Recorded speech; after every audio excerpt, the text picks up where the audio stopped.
ഇതുവരെയുള്ള ഒരു ട്രെൻഡ് എങ്ങനെയായിരുന്നു എന്ന് വെച്ച് കഴിഞ്ഞാൽ +1 +2 ഇങ്ങനെ ഒയപ്പി കളിക്കും, അല്ലെങ്കിൽ കുഴപ്പമില്ലാണ്ട് ആവറേജ് ആയിട്ടൊക്കെ പഠിക്കും. എന്നിട്ട് +2 കഴിഞ്ഞിട്ട് ഇങ്ങോട്ട് ഒരു കൊല്ലം റിപ്പീറ്റിന് പോയിട്ട് അത്രയും എഫേർട്ട് ഇട്ടിട്ട് നമ്മൾ എന്ത് ചെയ്യും, നീറ്റ് ഓർ ജെയ് ക്രാക്ക് ചെയ്യും. എന്നിട്ട് NIT-യിലും IIT-യിലും അല്ലെങ്കിൽ കേരളത്തിലെ ഏറ്റവും മികച്ച എഞ്ചിനീയർ മെഡിക്കൽ കോളേജിലും ഒക്കെ എത്തും. പക്ഷേ ഇപ്പം ആ ട്രെൻഡ് മാറുന്നു. കാരണം പല കുട്ടികളും വിചാരിക്കുന്നു എനിക്ക് ഈ +1 +2 കഴിഞ്ഞതിന് ശേഷം ഒരു വർഷം റിപ്പീറ്റ് ചെയ്ത് വേസ്റ്റ് ചെയ്യാൻ ടൈം വേസ്റ്റ് ചെയ്യാൻ എനിക്ക് ഉദ്ദേശമില്ല. അങ്ങനെയുള്ള കുട്ടികളാണ് ഇപ്പം മേജറായിട്ടും അങ്ങനെയുള്ള കുട്ടികളെയാണ് നമ്മൾ കണ്ടുവരുന്നത്. ആ കുട്ടികളാവുന്നപ്പോൾ പിന്നെ എന്താണ് ചെയ്യുക, ഈ +1-ൻ്റെയും +2-ൻ്റെയും കൂടെ തന്നെ നീറ്റിനും ജെയ്ക്കും പ്രിപ്പയർ ചെയ്യണം.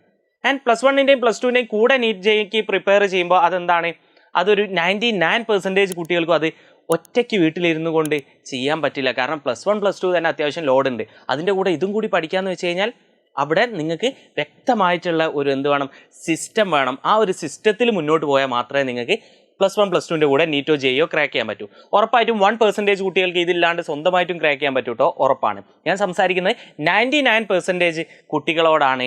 നിങ്ങൾ എന്താ ചെയ്യേണ്ടതെന്ന് വെച്ച് കഴിഞ്ഞാൽ നിങ്ങൾക്ക് എഡ്യൂപോഡിൻ്റെ കൂടെ ഫ്രീ ആയിട്ട് എന്ത് ചെയ്യാൻ പറ്റും, +1 +2-ൻ്റെ കൂടെ നീറ്റ് ജെയ്ക്ക് പ്രിപ്പയർ ചെയ്യാൻ പറ്റും. എങ്ങനെയാ, എഡ്യൂപോഡിൻ്റെ കൂടെ 2 വർഷം ഇവിടെ നമ്മളുടെ ക്യാമ്പസിൽ സ്റ്റേ ചെയ്തിട്ട് ഒരു പൈസ തരാണ്ട് നിങ്ങൾക്ക് +1-ൻ്റെയും +2-ൻ്റെയും കൂടെ തന്നെ നീറ്റും ജെയും ക്രാക്ക് ചെയ്യാൻ പറ്റും. നിങ്ങൾ ഒരു പൈസ പോലും കോഴ്സ് ഫീ തരണ്ട, നിങ്ങൾ ഒരു പൈസ പോലും ഹോസ്റ്റൽ ഫീ തരണ്ട, നിങ്ങൾ ഒരു പൈസ പോലും ഫുഡിന് തരണ്ട, ഒന്നിനും തരണ്ട. 2 വർഷം നിങ്ങളുടെ എല്ലാം ഞങ്ങൾ നോക്കിക്കോളാം. ഓരോ രൂപയുടെ നിങ്ങളുടെ ചെലവും ഞങ്ങൾ നോക്കിക്കോളാം. ആൻഡ് അത് നിങ്ങൾക്ക് കിട്ടണമെങ്കിൽ, ആ ഓഫർ നിങ്ങൾക്ക് കിട്ടണമെങ്കിൽ, അല്ലെങ്കിൽ ആ ഒരു സ്കോളർഷിപ്പ് നിങ്ങൾക്ക് കിട്ടണമെങ്കിൽ നിങ്ങൾ എന്താണ് ചെയ്യേണ്ടത്? അത് നിങ്ങൾ ചെയ്യേണ്ട ഒരേ ഒരു കാര്യം, ESAT എക്സാം എഴുതുക. എഡ്യൂപോഡിൻ്റെ ESAT എക്സാം എഴുതുക. ESAT എക്സാമിൽ നിങ്ങൾക്ക് എത്രയാണോ സ്കോർ അതിനനുസരിച്ച് നിങ്ങൾക്ക് 1 സ്കോളർഷിപ്പ് 100% വരെ സ്കോളർഷിപ്പ് ഇവിടെ കിട്ടും.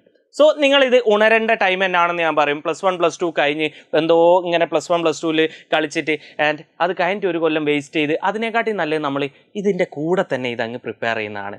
സോ എങ്ങനെയാണ് എഡ്യൂപോഡിൻ്റെ ഇൻ്റഗ്രേറ്റഡ് സ്കൂളിൽ ഞങ്ങൾ ഫ്രീ ആയിട്ട് 2 വർഷം പഠിക്കുക +1 +2, അതിൻ്റെ കൂടെ തന്നെ എങ്ങനെയാണ് ഞങ്ങൾ നീറ്റ് ജെയും പഠിക്കുക, അത് എങ്ങനെയാണെന്ന് വെച്ച് കഴിഞ്ഞാൽ അതിനുള്ള അവസരമാണ് എഡ്യൂപോഡിൻ്റെ ഇൻ്റഗ്രേറ്റഡ് സ്കൂൾ നിങ്ങൾക്ക് ഒരുക്കുന്നത്.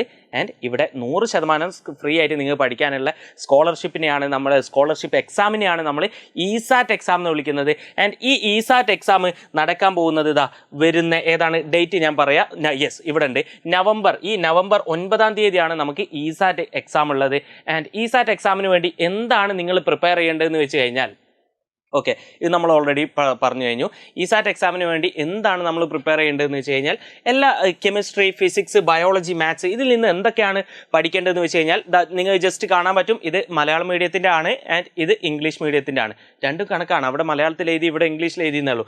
കെമിസ്ട്രിയിൽ nomenclature of organic compounds and isomerism എന്ന് പറഞ്ഞ ചാപ്റ്റർ വേണം. Chemical reactions of organic compounds വേണം. Periodic table and electronic configuration, gas laws and mole concept. ഇത്രയും ചാപ്റ്ററിൽ നിന്നാണ് ക്വസ്റ്റ്യൻസ് വരിക. ഇവിടെ കെമിസ്ട്രിയിൽ.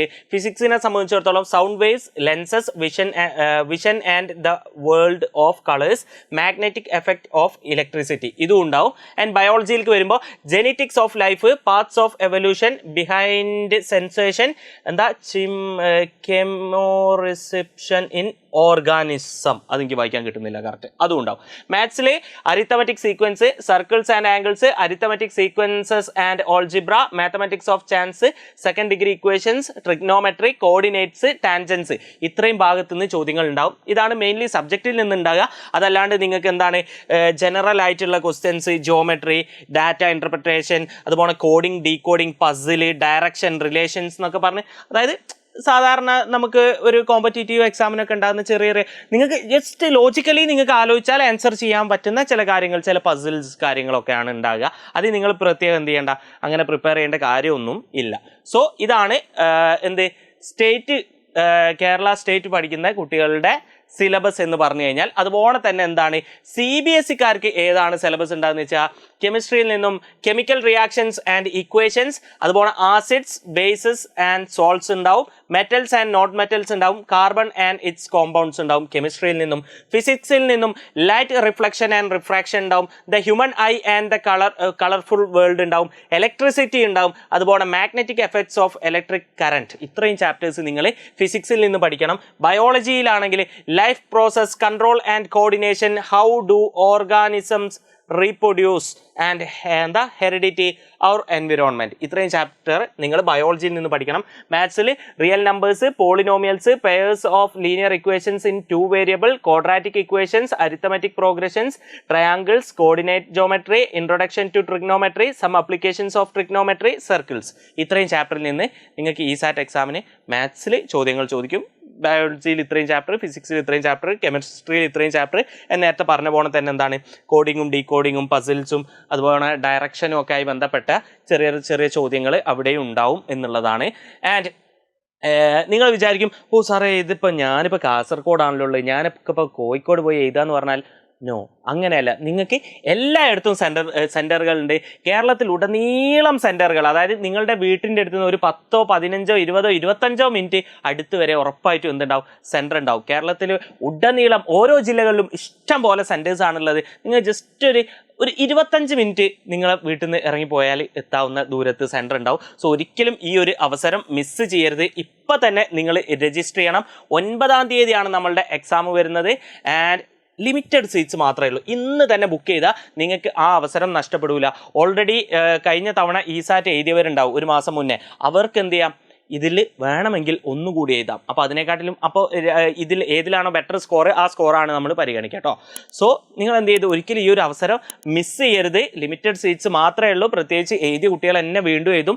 അപ്പോൾ ഇതുവരെ എഴുതാത്ത കുട്ടികൾ ഈ ഒരു അവസരം ഒരിക്കലും എന്ത് ചെയ്യരുത്, മിസ് ചെയ്യരുത്. കഴിഞ്ഞ പ്രാവശ്യമൊക്കെ ഞാൻ ഒരു സെൻറ്ററിൽ പോയപ്പോൾ എന്നോട് പല കുട്ടികളും ചോദിച്ചാൽ എനിക്ക് ഓർമ്മയുണ്ട്, സാർ ഒറ്റ പ്രാവശ്യം കൂടി നടത്തിയില്ലെങ്കിൽ ഞങ്ങൾ അടിപൊളിയായിട്ട് എഴുതായിരുന്നു എന്നുള്ളത്.